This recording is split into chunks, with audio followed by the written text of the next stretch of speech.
messieurs les ambassadeurs, honorables invités, en vos rangs, grades et qualités, tout protocole observé, mesdames et messieurs. Je voudrais commencer par rendre grâce à Allah, le Tout-Puissant, le miséricordieux, le très miséricordieux, qui nous a permis de nous retrouver cet après-midi pour le lancement de cette belle initiative qu'est le Club des managers d'entreprise du Mali et de nous avoir associés à ce lancement en qualité de parrain, rôle que j'accepte avec un sentiment de profonde fierté, mais aussi une conscience aiguë et du sens élevé de la responsabilité.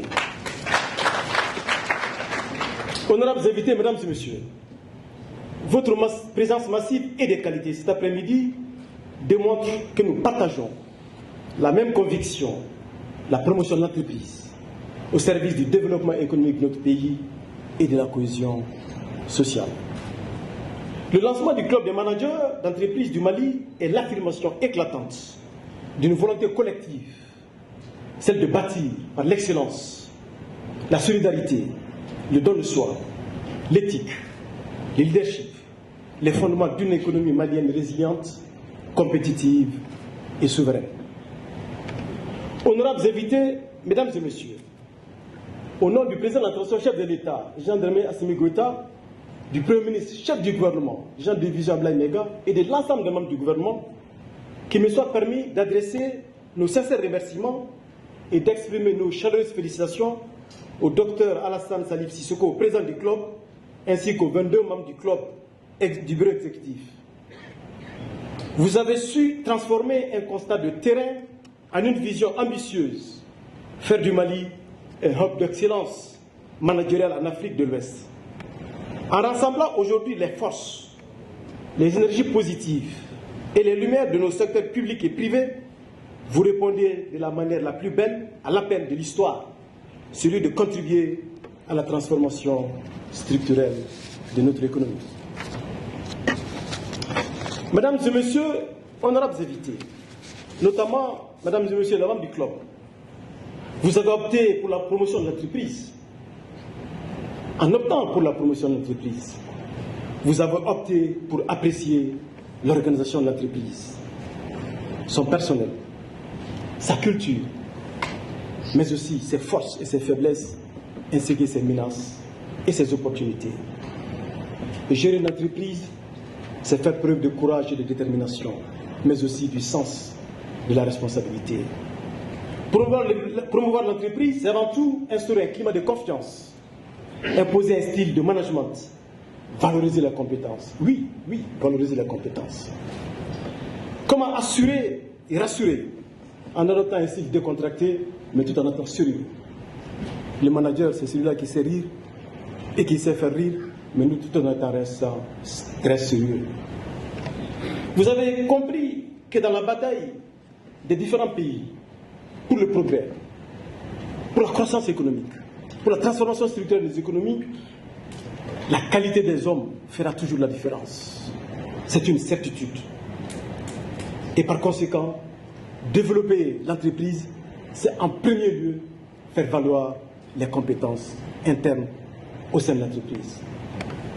En acceptant d'être le parrain de cette cérémonie, mesdames et messieurs les membres du club, je reste fidèle à une conviction, à un principe.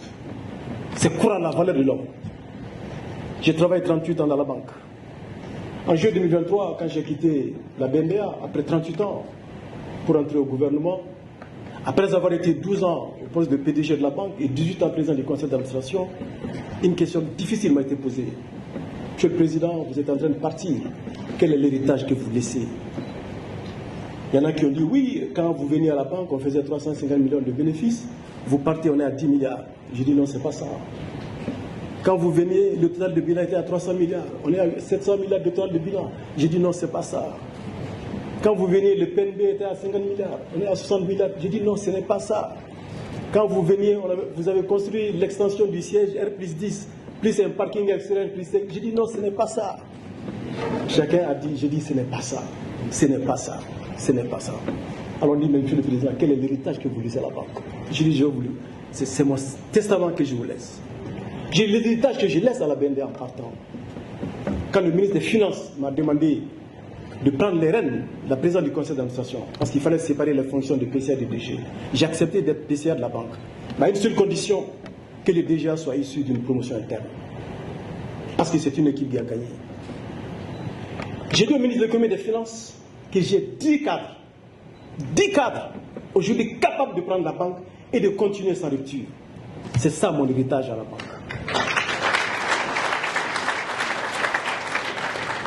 Parmi mes 10 cadres, je suis parti, c'est Souleymane Ouaggalo qui a pris la tête de la direction générale. Il a pris sa retraite. Mari Keita a pris la relève. Il a pris sa retraite.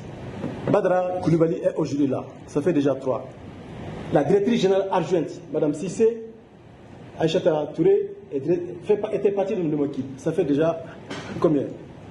Ça fait 4. Le PCA de la banque aujourd'hui était un de mes collaborateurs. Ça fait combien? Ça fait 5. Le ministre de l'économie et des finances était un de mes collaborateurs. Il est ministre de l'économie et des finances du Mali. Ça fait combien?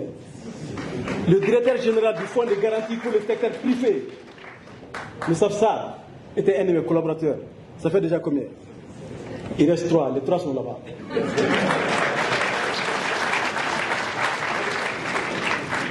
En effet, la géopolitique mondiale impose la digestion accélérée, la redéfinition des chaînes de valeur mondiales, la transformation de nos matières premières et par conséquent, une vérité s'impose avec nous. La performance d'une entreprise, l'efficacité d'une administration ou la réussite d'une institution dépendent fondamentalement de la qualité des femmes et des hommes qui la dirigent. C'est ça le secret. Je suis le président du club. Mesdames et messieurs les membres du club, et je suis très heureux de constater que vous avez mis la formation au cœur de votre problématique et qui a constitué le premier objectif de votre mission. Pendant 12 ans où j'étais PDG de la banque, le seul budget qui ne fait pas l'objet de négociations, c'est le budget de la formation. Si le service formation dit 300 millions, c'est 300 millions. S'il dit 500 millions, c'est 500 millions. Parce qu'il faut véritablement compter sur l'homme. L'initiative que vous avez lancée aujourd'hui avec son programme ambitieux de masterclass, d'ateliers thématiques et de certifications vient apporter des solutions concrètes à cette problématique. Car le management de demain ne sera pas seulement technique, il exige du courage pour décider, de l'agilité pour innover, et une profonde humanité pour inspirer. Il vous exigera également, demain, plus aujourd'hui, de prendre des décisions justes, justifiées, honnêtes et légales. Monsieur le Président, Mesdames et Messieurs, honorables invités, certainement que le Mali regorge de talents exceptionnels, que ce soit au sein des entreprises nationales, dans nos administrations publiques ou au sein de nos vibrantes diasporas. Mais il faut reconnaître que l'intelligence malienne n'est pas suffisamment valorisée au plan sous-régional et international. Et votre club, qui se fixe comme objectif d'assurer la promotion des cadres au plan sous-régional et international, est aussi l'une des vocations à laquelle nous devrons travailler, accompagner, appuyer, soutenir, de façon à ce que les talents maliens soient aussi exportables à l'international. Le management malien doit devenir une marque reconnue, un label d'excellence. Nous devons organiser cette intelligence collective, créer des ponts entre les managers restés au pays et s'y établir à l'étranger. La diaspora managériale malienne est une réserve inestimable d'expérience et de réseau. En la connectant aux besoins de notre économie, nous transformerons la fuite des cerveaux en une circulation des savoirs. Exporter l'expertise malienne, c'est imposer le respect. C'est démontrer que le Mali n'est pas seulement une terre d'opportunités d'investissement, mais aussi un vivier de décideurs capables de rivaliser avec les meilleurs du monde. Honorables invités, Mesdames et Messieurs, l'excellence managériale que nous apprenons de tous nos voeux n'a de sens que si elle s'appuie sur une éthique, une déontologie irréprochable. Dans le secteur public, comme dans celui du secteur privé, la confiance est l'actif stratégique le plus précieux. Les dirigeants de demain doivent être garants d'une gouvernance fondée sur la transparence, l'intégrité et surtout la redevabilité. C'est à ce prix que nous bâtirons des organisations non seulement performantes, mais aussi justes et durables, capables d'assurer le bien-être au travail et de donner du sens à l'engagement de nos collaborateurs. Au nom du Premier ministre chef du gouvernement, je voudrais confirmer et rassurer le club des managers que le gouvernement se tient résolument à vos côtés. Le développement de notre tissu économique et la conquête de nouveaux marchés exigent des passerelles solides entre l'État et le secteur privé. Le club offre cet espace de dialogue professionnel, apolitique et constructif. Quand les managers se parlent, quand le public et le privé confrontent leur expérience et co-créent des solutions, c'est toute la nation malienne qui gagne et qui progresse. Nous serons attentifs aux recommandations qui émaneront de vos travaux.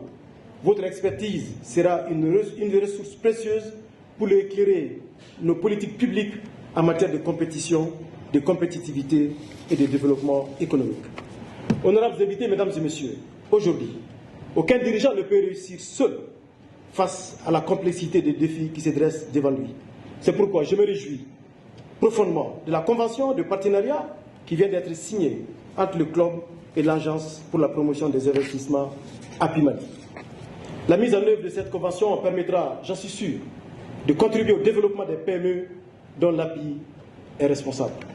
Ensemble, cultivons cette excellence, faisons rayonner notre leadership au-delà de nos frontières, prouvons au monde que le génie malien est une force motrice capable de transformer notre économie et d'inspirer notre continent. C'est ainsi, et sur ce mot d'espoir, que je déclare au nom du Premier ministre, le général de division Ablaye Mega, et au nom de l'ensemble des membres du gouvernement ici présents, que je déclare donc lancer le club des managers du Mali et souhaite un plein succès à vos travaux et à votre programme d'activité pour l'année 2026. Que Dieu bénisse le Mali et protège les Maliens et accompagne nos managers sur l'excellence. Je vous remercie de votre attention.